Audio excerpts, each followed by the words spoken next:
Lagi di mana nih, Bu?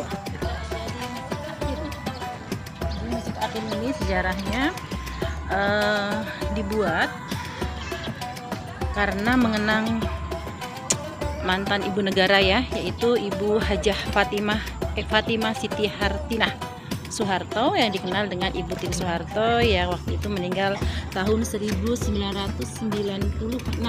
Dan luas bangunan ini 10.000 meter persegi untuk luas bangunan ya, bangunan. Sementara luas areal itu sekitar 70.000. Jadi Masya Allah ya. Dan kegiatan pun tidak hanya untuk ibadah saja, tetapi buat kegiatan lain seperti resepsi juga bisa, pernikahan, kemudian juga bisa juga dipakai kayak kemarin belum lama buat reuni juga bisa, reuni 212 ya. Dan Masya Allah bangunan ini kan didesain juga oleh seorang arsitek yang bernama Insinyur Ahmad Nurman gitu ya. Silahkan lihat arsitekturnya, desainnya tuh Masya Allah ya. Dan dapat menampung 25.850 orang jamaah. Gimana menurut Mbak Pipit bangunannya? Bagus, sangat estetik. Estetik, iya. Kemudian pendirian masjid ini menurut informasi juga terlaksana berkat bantuan Yayasan Ibu Tien ya. Jadi bantuan dari Yayasan Ibu Tien Soeharto yang merupakan yayasan milik anak keturunan dari Ibu Tien Soeharto. Dan dilansir dari situs resmi juga bahwasanya Masjid Agung Atin ini mulai dibangun pada bulan April 1997 dengan peletakan batu pertama pada 23 Agustus 1997. Selanjutnya 1999 dengan lantunan azan pertama di masjid tersebut pada 25 November tahun 1999 gitu ya. Ini sekilas info. Ini kalau puasa bener ramai teman-teman, kalau puasa ramai sekali di sini. Boleh kita lihat dalamnya.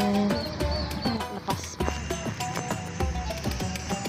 Yuk kita masuk ke dalam masjid, kecuali sepatu, sandal dilepas ya. Jadi masjid ini terdiri dari 3 lantai dan kita naik dengan tangga yang lumayan. Jadi kalau buat yang sepo-sepo kayaknya mesti hati-hati ya. Pada lantai utama difungsikan sebagai plaza yang diapit oleh 2 ruang utama ya, dan ruang fungsional sebagai tempat sekretariat dan tempat wudhu bisa toilet. Jadi tadi untuk toilet dan wudhu di bawah. Kemudian ruang lantai 2 tangga yang mulai menampilkan hiasan dinding ini berbahan kayu jati dengan ukiran bernuansa Islami yang kental, dan di lantai 2 juga memiliki ruang utama yang lega dengan tiang-tiang yang kokoh ya gitu. Namun yang unik dari masjid ini adalah gagasan dari sang arsitek, yaitu Ahmad Nurman, yang menginginkan ruang sholat yang tanpa sekat ya. Nanti kita akan lihat di sini. Kita masuk ke dalam masjidnya.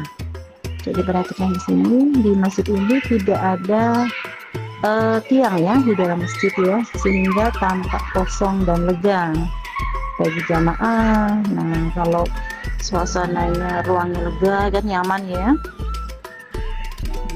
karena memang di beberapa tempat tidak ada furnitur dan menunjukkan bahwa sirkulasi udaranya pasti teduh ya.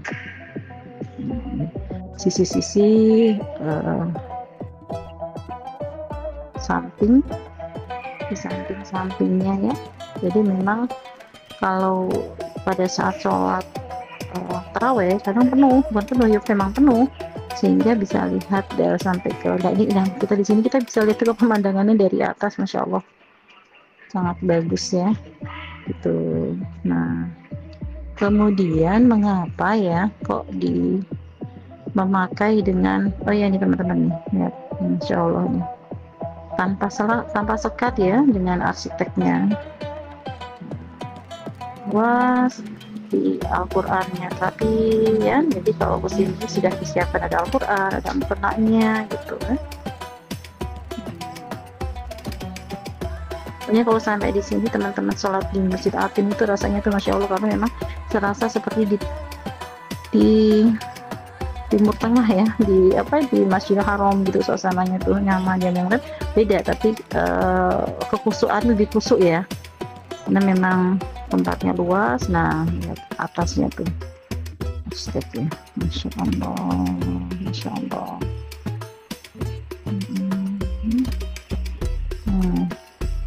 Kemudian kenapa disebut dengan Atin? Jadi nama Atin ini memiliki arti yang baik, diambil dari surat ke-95 di Al-Quran dan merupakan wahyu ke-27 yang diterima oleh Nabi Muhammad SAW. Artinya secara utuh menggambarkan buah tin yang ada di zaman Nabi Adam dan Siti Hawa ya. Nah, ketika itu buah tin digunakan sebagai penutup aurat dari keduanya setelah diturun ke bumi akibat mengkonsumsi buah terlarang di surga. Nama buah ini juga selalu hadir ya dalam hikayat nabi-nabi, termasuk salah satunya adalah nama buku tempat perahu Nabi Nuh yang berlabuh. Kemudian nama tin juga merupakan tempat turunnya Nabi pertama Nabi Muhammad, Nabi Ibrahim ya. Mau ditutup ya?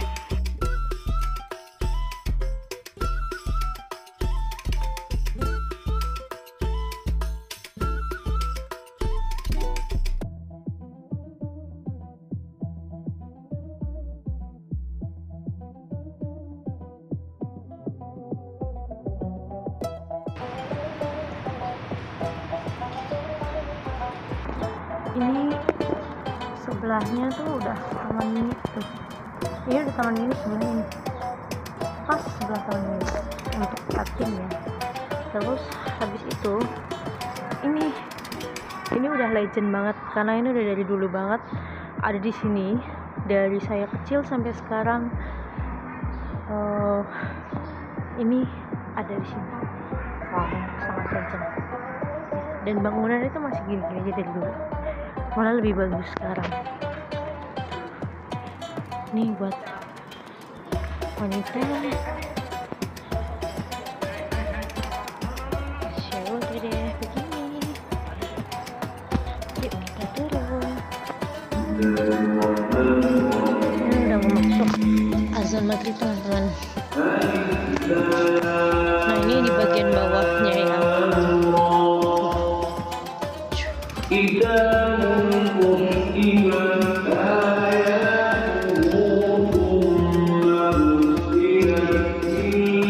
Ini tenang aja, kalau misalkan ada yang pakai kursi roda, ini ada jalan khususnya ya, jadi nggak perlu rempong-rempong karena udah ada jalan khusus di sini.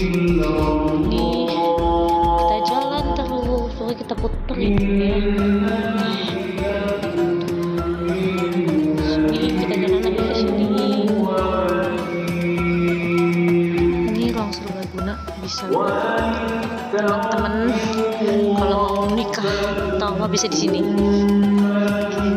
Jalan terus.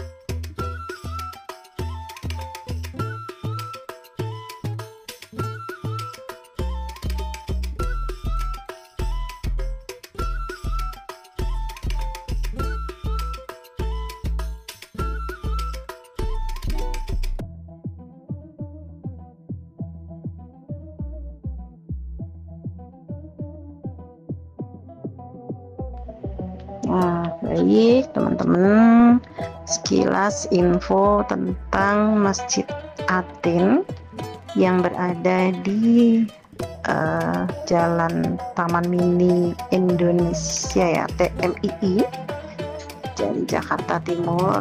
Jadi buat teman-teman yang melancong atau jalan-jalan di Jakarta, ojo lali mampir ke Masjid Atin, karena di sini Masjid Atin Masya Allah sangat nyaman, sejuk, luas ya, bangunannya juga luas dan fasilitasnya juga banyak, tempat parkirnya juga luas gitu ya.